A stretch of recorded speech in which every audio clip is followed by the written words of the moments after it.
Hi, I'm Marge Kinney, and today we're going to paint 3 small seascapes. I think you're going to like them a lot, and they're fun to make, and people love hanging small pictures in their homes.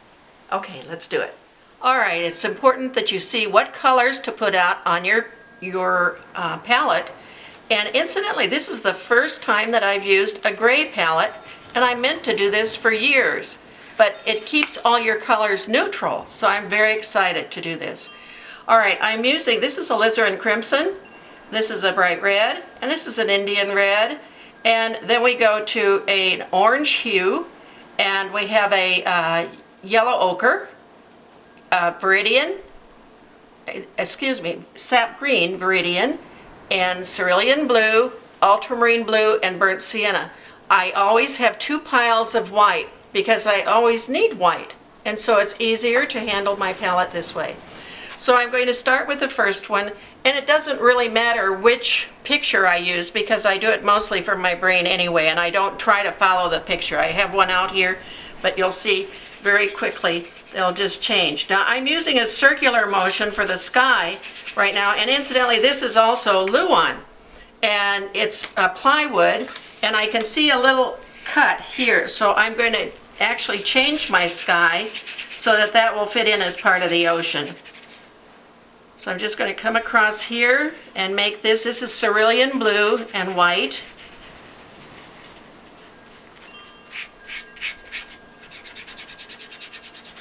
And I am looking more at my painting and what I'm painting than what I have here as a sample. So just so you know, you can do this right along with me. Now, if you make circular motions, usually you can go like this to get rid of that horizontal look. I don't want to see anybody with a horizontal look. Now I'm going to make a little bit of clouds in the sky. Do you know that the largest clouds are the ones that are directly overhead? And because this picture is like a bowl, the farthest part is back here where the ocean is, but the sky actually comes up above us. So this is larger, and then it gets smaller as it goes on into the background. There.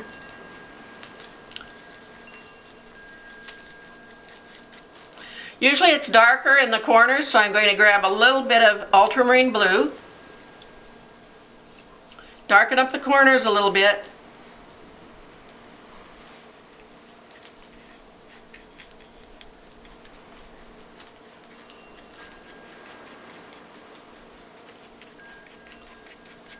all right, and I'm going to go on into the ocean. Usually the bottom of clouds is flat.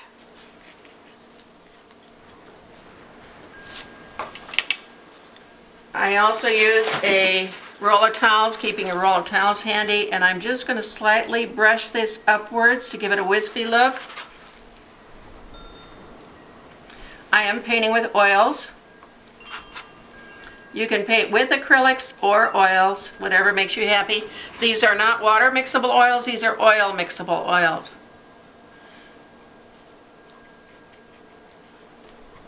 Okay, I just kind of want to have an easygoing sky there. Now I'm going to go on into the ocean, and I'm not going to try and put everything in the ocean. But the other thing you want to remember is that it's 1/3, 2/3. So if I have 1/3 sky and 2/3 ocean and land, or I can have 2/3 sky and 1/3 ocean and land. So at this point I'm going to go like that. Now another thing, as a moment in passing, you know that most of my students, I find, including me, we end up making the ocean go down one side, and it's usually to the left. So what I do is take the back end of the brush, and I put my thumb here like this and measure from the edge of the painting, and I come like this, and look at that. Can you see that? That's almost 1/8. Look, 1/4 of an inch off. And it's funny because everybody to the person seems to do that. I don't know why, but they do it. So I'm just going to raise that edge and make it blend in with the other. All right, as I come forward, I'm going to add waves. I'm not going to add waves at the very end. Why would I have waves at the back? Because as it goes further into the distance, then the waves get very, very short from an advantage of perspective. So I'm just going to bring this down like this. And now we get into the front part. So I'm going to take a little bit of Veridian. And the reason I'm using Veridian is that as the waves get closer to shore, the beach is there and there isn't as much depth.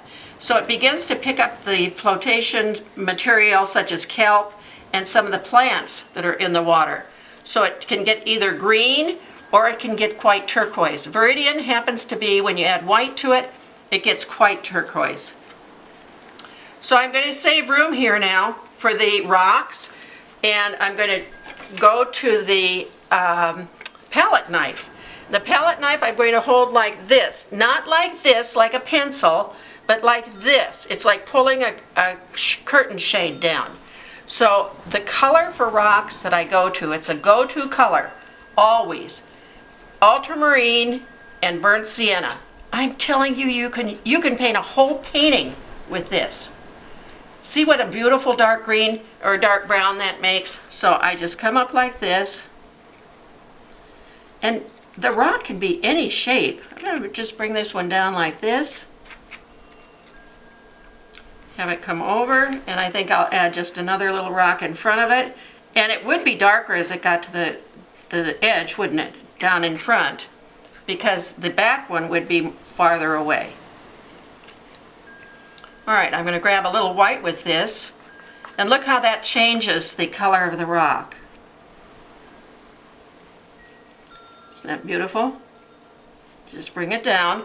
Now all I did was add white to ultramarine and burnt sienna.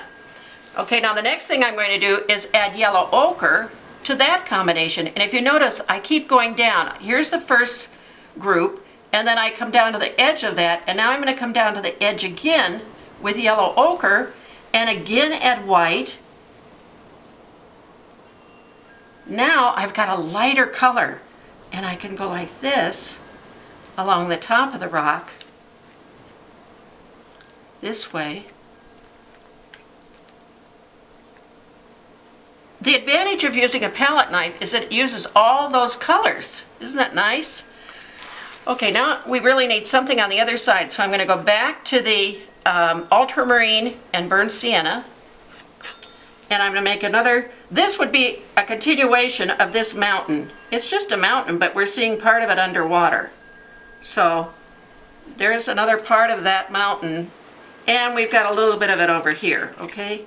So we'll just put some in there, like that. Okay, but we want to save a little bit for the beach too. So now I'm going to go back to my white,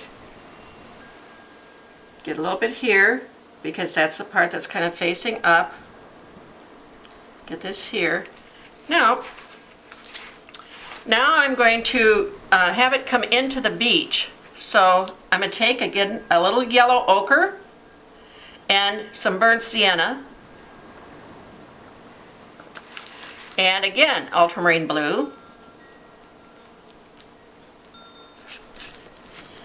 And I'm going to bring that like this as it comes in. Now remember, that rock is partially under, well, it's all underwater, but we want to be able to see some of the brown as it's coming underwater. Now, if you watch carefully, you're going to see this painting change dramatically in the next minute or so. All right, I'm going to take this line down like this in a vertical fashion, and when I run the water through it, the waves through it, you're going to see it look like a reflection. So I'm just going to come like this, and I'm going to come up into the rock area, and I'm still using my palette knife. And notice how that white is going way down now. See, it's being used up. I had the rock there and here. Okay, now I'm going to clean my palette knife, and I'm going to have some water coming in from the ocean side. Might as well make a wave there. And to make the wave look like it spits, which it does, you take a piece of Kleenex or your thumb. Either one works. If I go like this and I just go like this,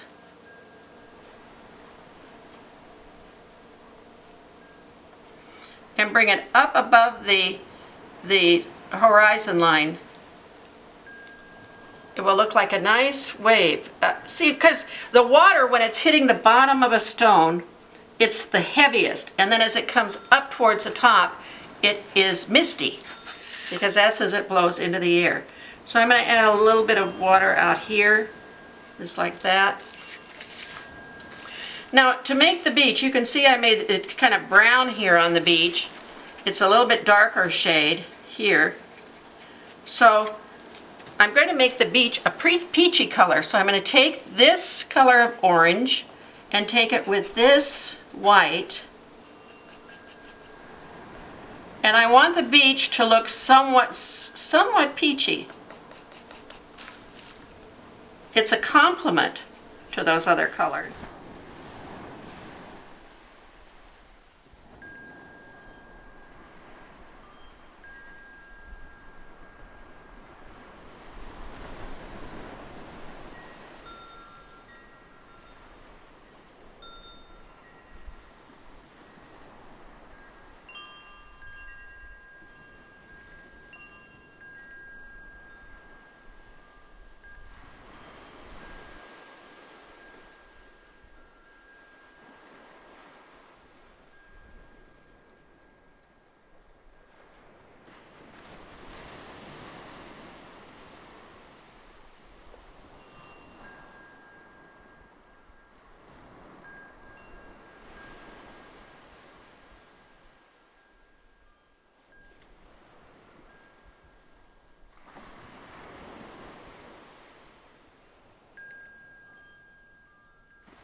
Sometimes when something doesn't work out right, I can take that painting out with the palette knife very easily, like this.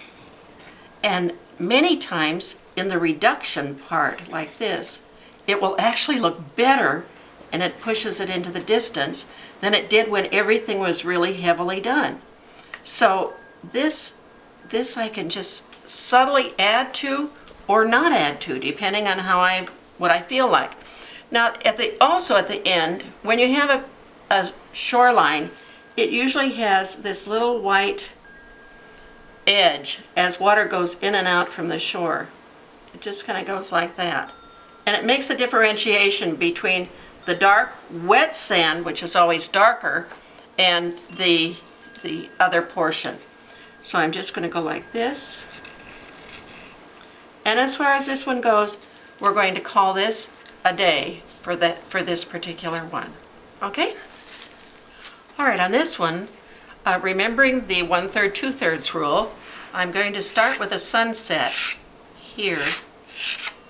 We had the most beautiful sunset at the beach the other night. It was absolutely red. I mean red. It was, my neighbor quick knocked on my door and said, quick, quick, quick, quick, come out. You've got to see this sunset. And it lasted for about 15 minutes.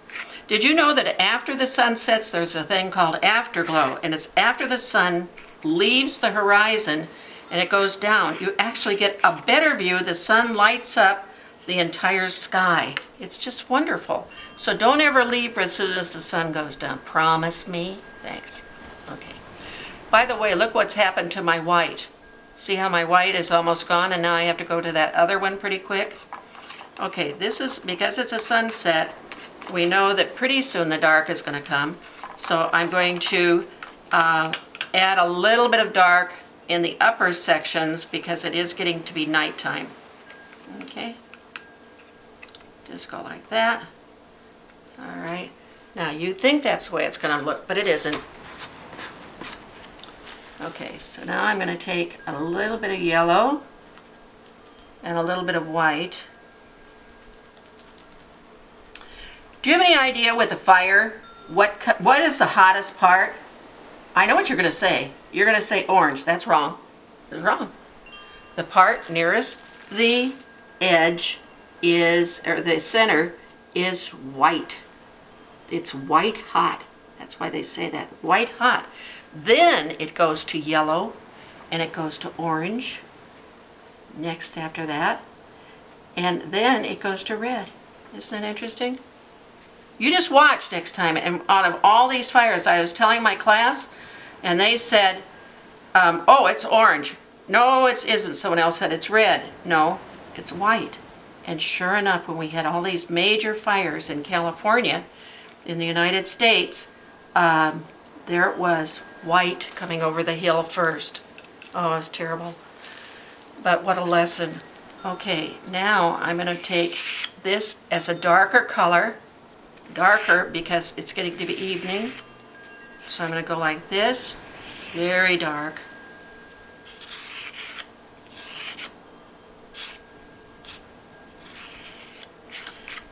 Now I bet you that I'm still crooked. I'm going to bring up that side a little bit, just because. All right. Now, what color do you think my rocks would be in this case? Well, let's guess almost silhouette.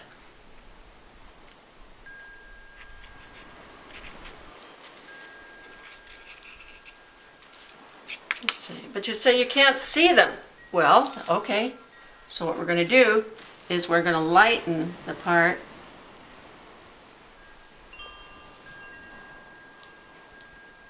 We're going to lighten the part where the rock was. You play light against dark, dark against light. That's how you make your pictures. Now, one thing that someone told me is that anytime something's black, you don't want to make it totally black or very dark, so you add red to add warmth to the dark. So that's what we're doing. Now, of course, with all that sparkle, because the rock is wet, we've got to add orange to the side of the rock. This way. Right. That's all you have to do, like that. Now we're going to add more. I'm going to use a dark blue and a dark red and come in here with another rock like this. That rock had an edge, and with the sand was affected by the light, so we're going to go like this.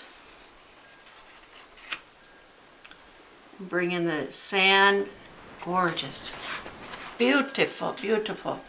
Now, the water, as it came down here towards the sand, it wasn't exactly white, so I'm going to press down so it makes this white grab some of the color, kind of a dirty white, because it does have an edge to it. Okay, and I'm going to come like this, but you know what's happening? What's happening is that the sky is as strong as the ocean. Not good. Not good. So what am I going to do? Can you tell me? Do you remember what I'm going to do? I'm going to reduce it. And how do you reduce it? Did you tell me? Watch. Here we go. I take the edge of the palette knife and I pull it across. Take it there. I take another reduction here.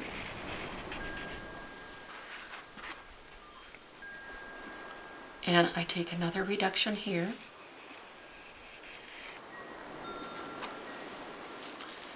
Another reduction here.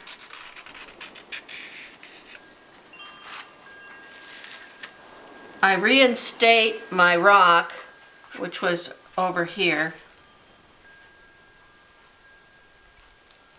like that. All right, I've added a little bit of viridian to the white. That's this color up here with a lot of white in it, here and here as it hit the shore. And now as a kicker for the very end, I'm going to make some bright red sails in the sunset. And when you make a boat, you always aim it towards the center of the picture. You don't aim it going off the edge of the picture.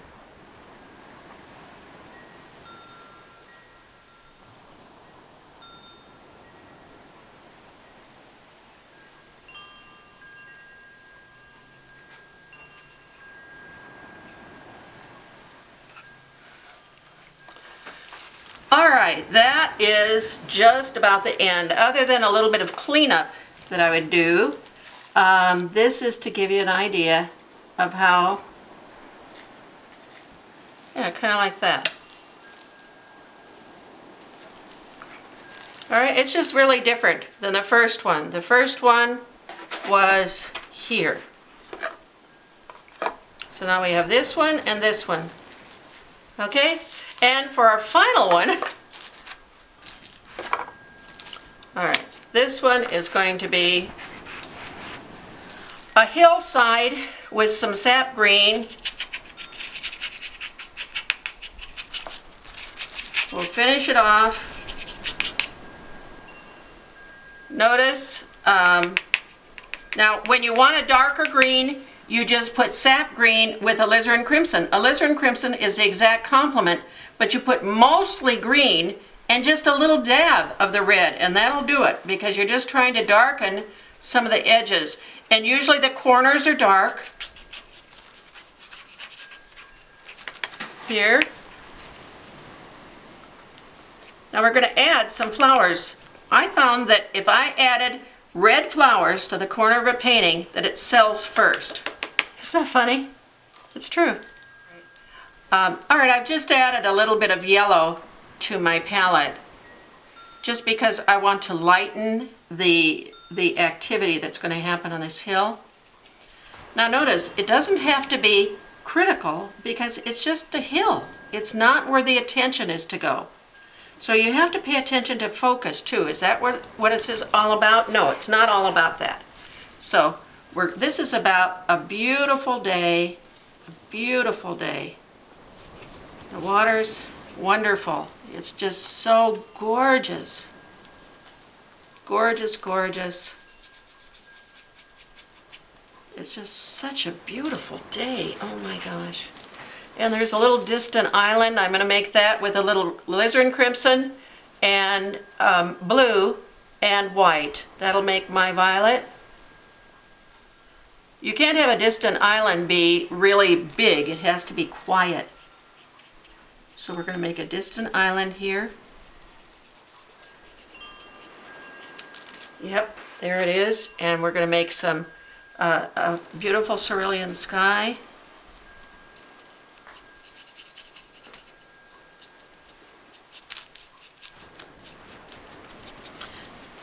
Now when I paint a big painting, it can take a month to paint it. I take more care, but the idea of these is to keep the price in a festival fashion that stays well under $100, and that way I sell 75 of them and easily pay for my booth. So that's the whole concept of this. Now I'm just going to add some red flowers here. Let's get this one kind of exciting. I really work hard on these flowers, as you can see. You usually add dark beneath the flower, and it's just a few groups of flowers, not one. Please don't do that. And then they kind of group in clusters this way, and they can come darker as they get to the edge of the page, the edge of the canvas. There you go. And they usually have a dark green, but we're going to add a little lightness to it so we can see it right underneath some of the flowers, because it kind of plants them. It isn't just all red. And when you have a palette knife, the fun thing is that you can make some of it impasto. People say, "Ooh, I love that," because it's yummy. They like to feel the texture.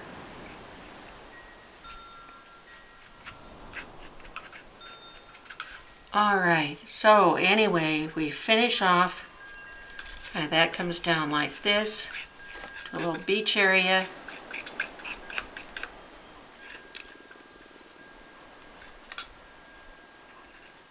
There.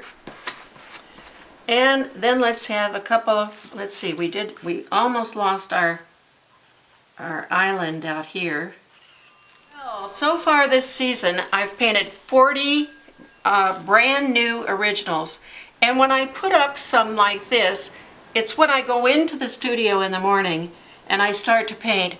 I really am just grabbing things out of my brain. So they never look the same. This one was an inspiration off of that one. But they can be so different that I don't even worry about it. I just sit there and listen to classical music and just keep painting. Classical music is very, very soothing. So I'm going to finish this one off. All right, well, now that I'm all looking at it and just trying to decide what I'm going to do, I'm going to add a little bit of orange flowers here because there are orange flowers along the coast.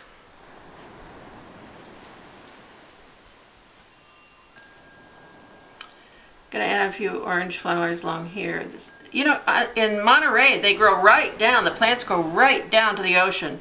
And there's even some yellow ice plant. So I'm gonna hit it a little bit with that. Adding just some little wave lines or little lines as they come into the shore, and I added more white. And now I'm gonna toss in a couple little sailboats, always facing towards the center of the picture, but not right on point, not right on the center. And they just have a couple little dots on the bottom. So I'm going to add a little bit more white here because it just seemed like that hill looked like it was just coming right at me. I didn't like that so good. So this is just kind of going to finish it off that way with a little bit more water here. And on that side, I kind of like that better. I'm going to add a little bit of blue Viridian too because it is near the shoreline. I think that'll be pretty too. Give a little more color to the painting. Nothing like having a full color painting, is there? Yeah, I like that a little better. Now I'll just put a little more white on. That wave is just kind of, as it comes to shore, it usually just always has a little fringe of white as it goes rushing back into the ocean. All right, let's see. Let me just give that a little bit more fluff. Okay, I'm happier with that now. All right. There you go. Perfect. Thanks for joining me. It was fun, wasn't it? I hope you had your paints out and were painting with me. If art makes you happy like it does me, you'll have a joyful life.